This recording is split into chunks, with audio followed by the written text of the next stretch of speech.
Shalom Aleihim, saudara-saudara yang dikasihi Tuhan, dimanapun saudara berada. Kiranya damai sejahtera yang dari sorga melimpahi saudara-saudara. Wahyu 5 ayat yang ke-7 sampai dengan ke-14.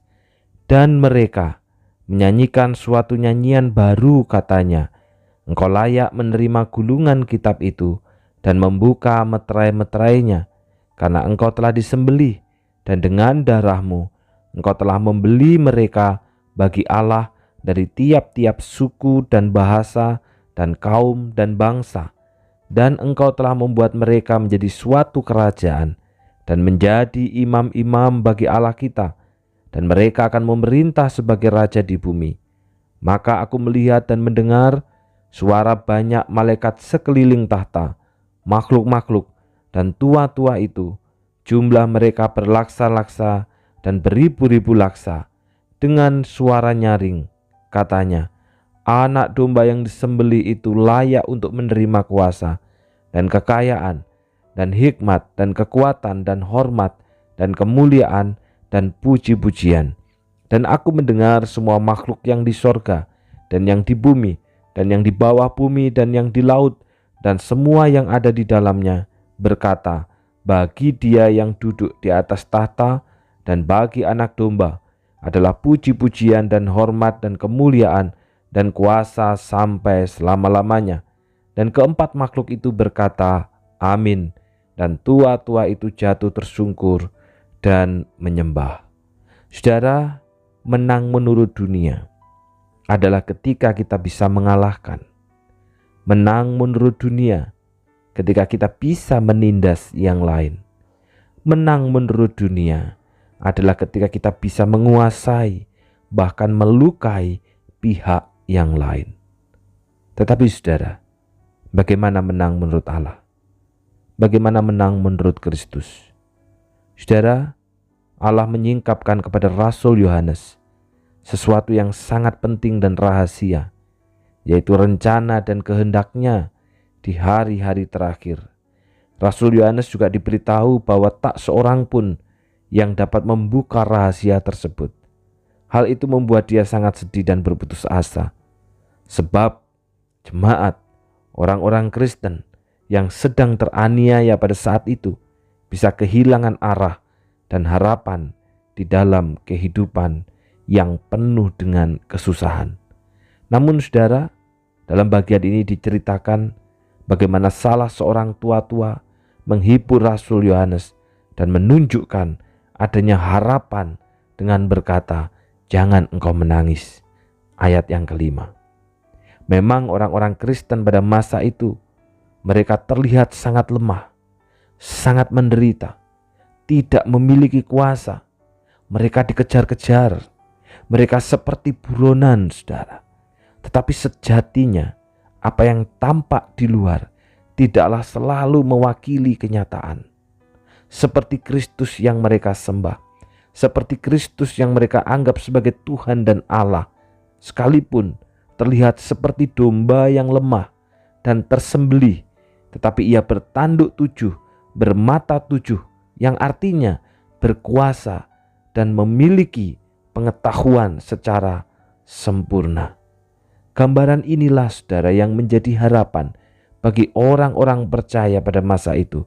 Di tengah segala kesulitan, di tengah segala penderitaan, di tengah segala persoalan yang dihadapi, oleh karena mereka menjadi seorang Kristen.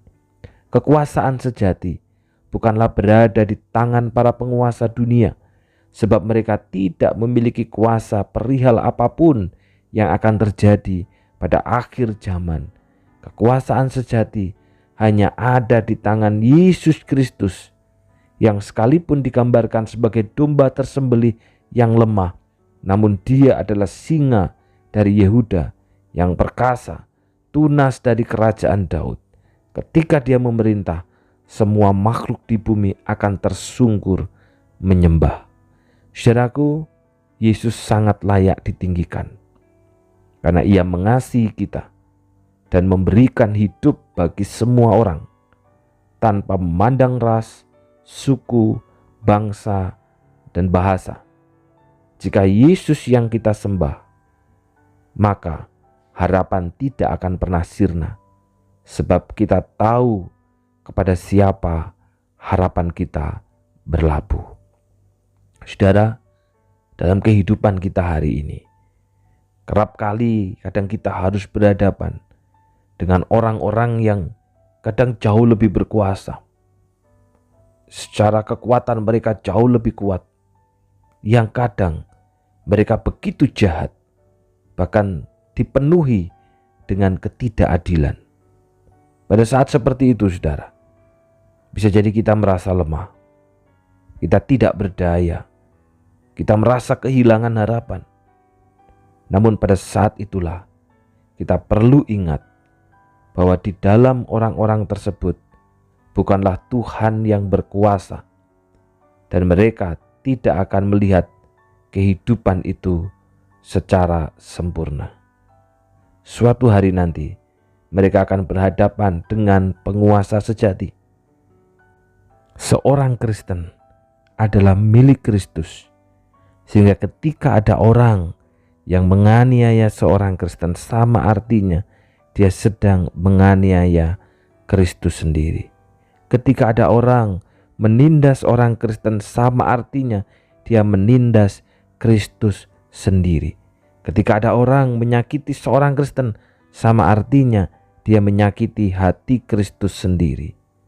Menang menurut Allah ketika dalam keadaan apapun kita tetap setia kepada Kristus, Sang Anak Domba Allah. Mari kita berdoa. Bapa yang di surga, hari ini firman-Mu mengingatkan kepada kami, di dalam kehidupan ini, di dalam realita ini, kerap kali kami harus berhadapan dengan orang-orang yang nampaknya jauh lebih berkuasa, jauh lebih kuat, jauh lebih hebat, dan kadang mereka begitu jahat dan penuh dengan ketidakadilan. Pada saat seperti itu Tuhan, betapa kami merasa lemah, betapa kami tidak berdaya, dan betapa kami seperti kehilangan harapan. Tapi hari ini firman-Mu memberikan kekuatan kepada setiap kami, bahwa kami adalah milik Kristus. Ketika ketidakadilan itu menimpa umat-Mu, sama artinya menimpa Kristus sendiri. Ketika umat-Mu ditindas dan disakiti, sama artinya menindas dan menyakiti Kristus. Karena itu Tuhan, tolonglah kami, supaya kami pun menjadi pemenang menurut Tuhan, yaitu ketika dalam keadaan apapun kami tetap setia kepada Kristus, Sang Anak Domba Allah itu. Biarlah kesetiaan kami tidak berubah, biarlah kesetiaan kami tidak goyah. Kami percaya bahwa Engkau bersama dengan kami, melindungi kami, dan menyertai kami di dalam segala apapun yang kami lakukan.